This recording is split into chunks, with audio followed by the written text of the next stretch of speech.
नमस्कार, मनवाज रेसिपीमध्ये मी मनवा तुम्हा सर्वांचं मनापासून स्वागत करते। आज आपण घरच्या साहित्यामध्ये शाही राजभोग आईस्क्रीम कसं करायचं ते बघणार आहोत। अगदी बाजारात मिळतं त्या पद्धतीने आईस्क्रीम कसं बनवायचं ते आपण आज बघणार आहोत। चला तर मग आपण रेसिपीला सुरुवात करूया। राजभोग आईस्क्रीम करण्यासाठी लागणारं साहित्य आहे, मी इथे 1.5 लिटर दूध घेतलेलं आहे, अर्धा कप मी मिल्क पावडर घेतलेली आहे, 1 कप साखर घेतली आहे, साधारण 50 ते 100 ग्रॅम मी इथे खवा घेतलेला आहे, थोडेसे केशर आहे, पिस्त्याचे आणि बदामाचे काप घेतलेले आहेत आणि थोडीशी वेलची पावडर। चला तर मग आपण रेसिपीला सुरुवात करूया। आता इथे राजभोग आईस्क्रीम करण्यासाठी मी सर्वप्रथम इथे 1.5 लिटर दूध एका पॅनमध्ये घेतले। आता आपण त्याला चांगली उकळी येईपर्यंत हे दूध सारखं ढवळून घेऊया।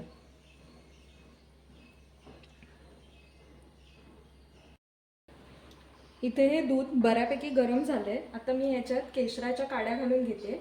केशराच्या काड्या घालून झालं की आपण हे मिश्रण पुन्हा एकदा चांगलं ढवळून घेऊया। इथे मी गॅस थोडा मीडियमच ठेवलेला आहे आणि हे मिश्रण सतत ढवळत राहायचं।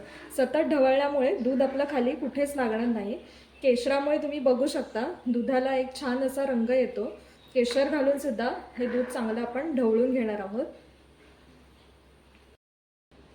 मी इथे दूध आटवताना थोडं असं पसरटच भांडं घेतलंय, त्याच्यामुळे आपलं दूध आहे ते लवकर आटायला मदत होते आणि हे सारखं ढवळत राहायचं आहे आणि मधून मधून बाजूला जी साय येते ती पण आपण सगळी काढून घेणार आहोत आणि चांगलं मिश्रण एकजीव करून घेणार आहोत। आता या केशरच्या काड्या घालून झाल्यानंतर आपण एक 4 ते 5 मिनिटं हे दूध थोडंसं आटवून घेणार आहोत। आईस्क्रीमचा बेस करण्यासाठी आपल्याला इथे दूध चांगलं आटवून घ्यायचं आहे। आपण एक 5 मिनिटं हे दूध चांगलं आटवून घेणार आहोत आणि हे दूध ढवळत असताना जी बाजूला साय होते ती सुद्धा आपण काढून चांगली ढवळून घ्यायची आहे। त्याच्यामुळे आपल्या आईस्क्रीमला एक खूप छान असं टेक्स्चर येते, खूप छान टेक्स्चर येतं। हे आपण दूध व्यवस्थित ढवळून घेऊया। तुम्ही पाहू शकता की केशरच्या काड्यामुळे किती सुंदर रंग आलाय दुधाला। आपण हे उकळून घेऊया चांगलं। आता इथे आपलं दूध थोडंसं आटलेलं आहे। आता मी ह्याच्यामध्ये हे 1 कप साखर घेतले, ती मी या दुधामध्ये पूर्णपणे मिसळून घेते। तुम्ही तुमच्या आवडीनुसार साखरेचं प्रमाण थोडं कमी जास्ती करू शकता। 1.5 लिटर दुधासाठी इथे मी 1 कप साखरेचा वापर केलेला आहे। आता ही साखर सुद्धा आपण चांगली दुधामध्ये एकजीव करून घेऊया। या साखरेमुळे परत आपलं हे जे दूध घेतलेलं आहे ते पुन्हा थोडं पातळ व्हायला लागतं। पुन्हा ते आपण एक 5 ते 7 मिनिटं चांगलं शिजवून घेऊया।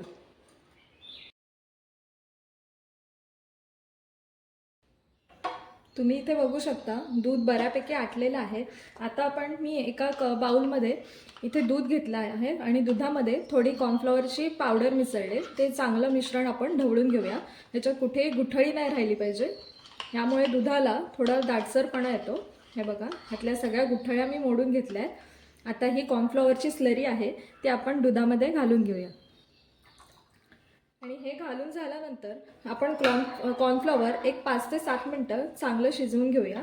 कॉर्नफ्लॉवर दुधात चांगलं मिक्स करून घेऊया आपण, त्याच्यामुळे दुधाला दाटसरपणा यायला लवकर मदत होईल। तुम्ही इथे बघू शकता दूध आहे ते बऱ्यापैकी आटलेलं आहे। एकदम घट्ट सुद्धा करायचं नाहीये, थोडंसं या प्रमाणात ठेवायचं आहे। जसे आपण खीर वगैरे करतो त्याची कन्सिस्टन्सी जशी असते त्याप्रमाणे आपण या दुधाची कन्सिस्टन्सी ठेवणार आहोत। आता मी या खालचा गॅस बंद करून घेते। साधारण हे दूध आटवण्यासाठी मला इथे अर्धा ते पाऊण तास लागलेला आहे। हे बघा, खूप छान असा रंग आलेला आहे आणि त्याला खूप छान असं टेक्स्चर सुद्धा आलेलं आहे। आता आपण हे पूर्ण गार होईपर्यंत बाजूला ठेवूया। आता तुम्ही बघू शकता दुधाला छान असा दाटसरपणा आलेला आहे। इथे दूध आपलं आटून झालेलं आहे। आता हे पूर्ण गार पण झालंय। आता आपण एका मिक्सरच्या भांड्यात काढून एक 2 ते 3 सेकंद फिरवून घेऊया। मी हे मिश्रण पूर्ण गार झाल्यावर एका ज्युसरच्या भांड्यामध्ये काढून घेतलंय। आता त्याच्यानंतर हा जो आपण खवा घेतलेला आहे 100 ग्रॅम, तो आपण सगळ्या ह्याच्यामध्ये घालून घ्यायचा आहे। त्याच्यानंतर थोडीशी वेलची पावडर घालूया, चिमूटभर वेलची पावडर। त्याने एक आईस्क्रीमला फ्लेवर आणि वास खूप छान येतो। त्याच्यानंतर ही जवळजवळ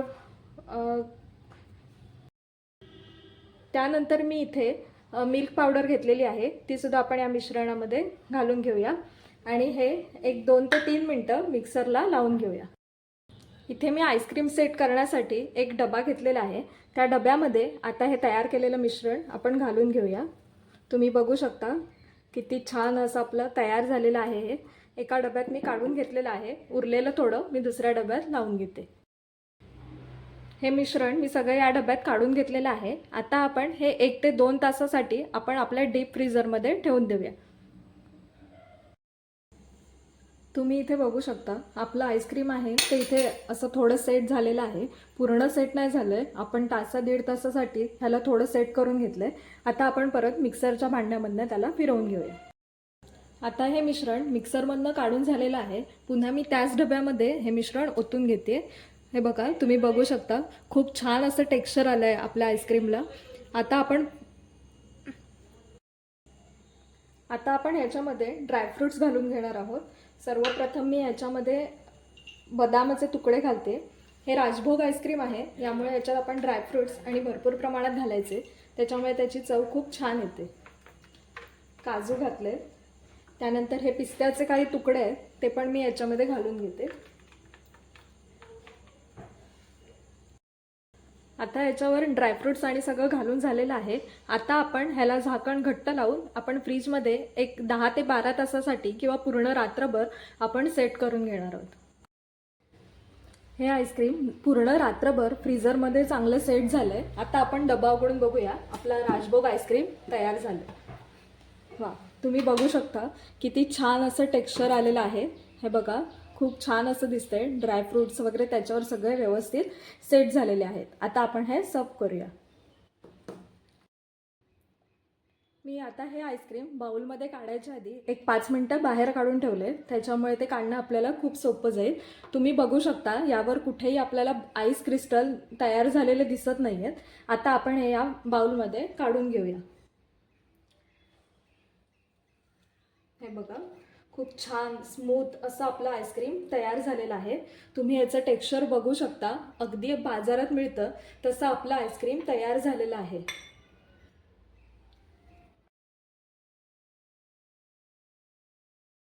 इथे हे आपलं शाही राजभोग आईस्क्रीम बनवून तयार आहे. तुम्ही ह्याचं टेक्स्चर बघू शकता, कुठेही ह्याच्यामध्ये आईस क्रिस्टल तयार झालेले नाही आहेत. अगदी बाजारात मिळतं त्याच पद्धतीने आपलं आईस्क्रीम इथे तयार झालेलं आहे. तुम्हाला जर माझी ही आईस्क्रीमची रेसिपी आवडली असेल तर मला लाईक, शेअर आणि सबस्क्राईब नक्की करा.